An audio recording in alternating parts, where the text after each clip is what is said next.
ટંકારા તાલુકાના છત્તર પાસે જીઆઈડીસીમાં આવેલ ગોડાઉનમાં દારૂની રેડ કરી હતી ત્યારે 988 પેટી દારૂના જથ્થા સાથે 3 શખ્સને પકડવામાં આવ્યા છે। મળતી વિગત પ્રમાણે ટંકારા તાલુકા પોલીસની ટીમે બાતમી આધારે છત્તર પાસે આવેલ જીઆઈડીસી વિસ્તારમાં નામ વગરના ગોડાઉનની અંદર દારૂની રેડ કરી હતી ત્યારે ત્યાં ટ્રક કન્ટેનરની અંદરથી દારૂની 988 પેટી મળી આવતા દારૂ, કન્ટેનર અને બોલેરો આમ કુલ મળીને 1,70,22,800ની કિંમતનો મુદ્દામાલ કબજે કરીને 3 આરોપીને પકડ્યા છે અને ગોડાઉન ભાડે રાખનાર સહિત કુલ 5 વ્યક્તિઓના નામ સામે આવ્યા હોય તેને પકડવા માટેની તજવીજ હાથ ધરી છે। જે દરમિયાનમાં તેમને ખાનગી બાતમી હકીકત મળી હતી કે પ્રિન્સ વિરેન્દ્રભાઈ ચાલરિયા અને માણસુર દેવેન્દ્રભાઈ ડાંગર નામના 2 ઈસમો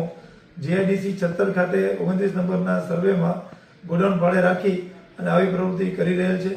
આ અંગેની બાતમી છે એ ખરાઈ કરતા પાકી થતા ત્યાં રેડ કરવામાં આવી। રેડ દરમિયાન જીજે 36 પાસિંગની બોલેરો પિકઅપ અને આરજે પાસિંગનું એક ટ્રેલર મળી આવેલ। જે ટ્રેલરને ચેક કરતા તેમાં કન્ટેનર 2 ભરેલા કન્ટેનર મૂકવામાં આવેલા હતા, જેમાં એક કન્ટેનર ખાલી અને પાછળના કન્ટેનરમાં ઇંગ્લિશ દારૂથી ભરેલ હોવાનું માલુમ પડેલ હતું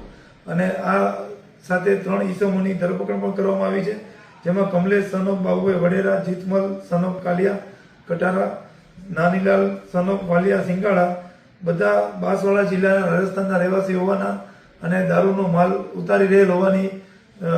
વિગત સામે આવી હતી અને જેથી તાત્કાલિક રેડ કરી અને આ અંગે ગુનો નોંધવાની કાર્યવાહી કરવામાં આવી, જેમાં ખાસ 988 પેટી ઇંગ્લિશ દારૂ પકડવામાં આવ્યો છે, જેની કિંમત 92,02,800ની આસપાસ થાય છે અને કન્ટેનર તેમજ મોબાઈલ અને